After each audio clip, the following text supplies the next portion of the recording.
Good morning and welcome to today's Sports Brief. I'm Gerhard Mathangani. Let's begin in high school football. More schools have announced cancellations of upcoming games this week. The latest to do so is Jacksonville. The Golden Eagles will forfeit the next 2 games following positive COVID tests. The Golden Eagles will unfortunately have to lose 2 key matchups, one against top-ranked Piedmont in Week 5 and a region game against Handley on Week 6. Meanwhile, Hazel Green will also sit out the next 2 weeks. The Trojans were already off this week, but they'll also have to forfeit their matchup against Muscle Shoals, with Tumpka also forfeiting this Friday's game at Greenville. Elsewhere, Lee of Huntsville canceled its matchup against James Clements. Meanwhile, Mortimer Jordan also forfeiting its game against Briarwood. However, those 2 schools made the most of it, and they will play a replacement game in North Alabama.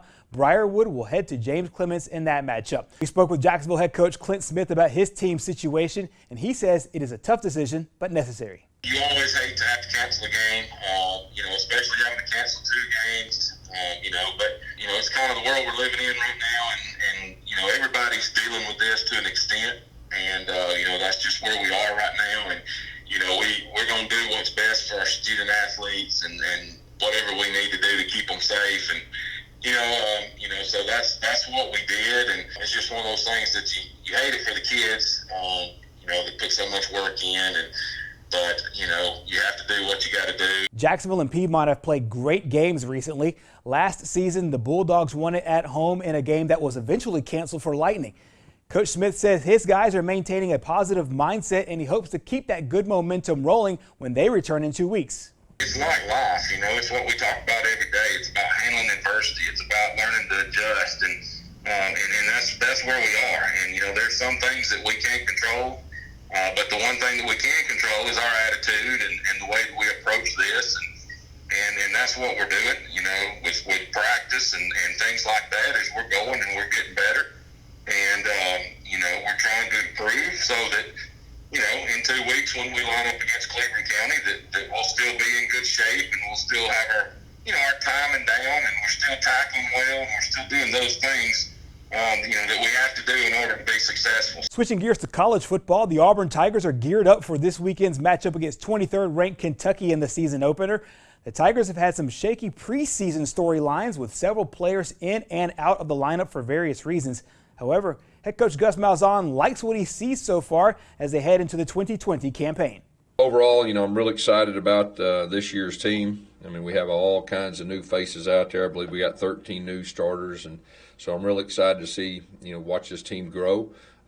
Really feel that, if we stay healthy, we'll have a chance to improve each game. And, of course, with 10 SEC games, that's going to be very, very important. The teams that improve throughout the year are going to have a chance. So just really looking forward to watching our guys play. I'm excited, that our stadium with our fans is going to be a little bit new, but you look at it and the majority of our fans are going to be students, and our students are the best in the country. So I really expect those guys to bring their A game and make that thing loud as possible, and a good home field advantage.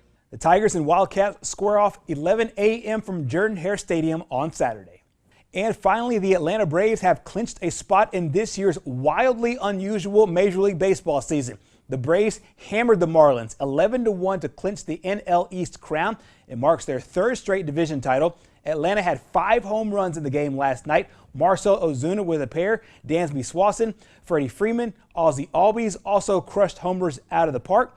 Braves moved to 33-22 on the season with 5 games left. They'll have to wait and find out who they face in the playoffs. But good news for you Braves fans, they are playing in October. And that is your sports wrap for this morning. We are back with our program next.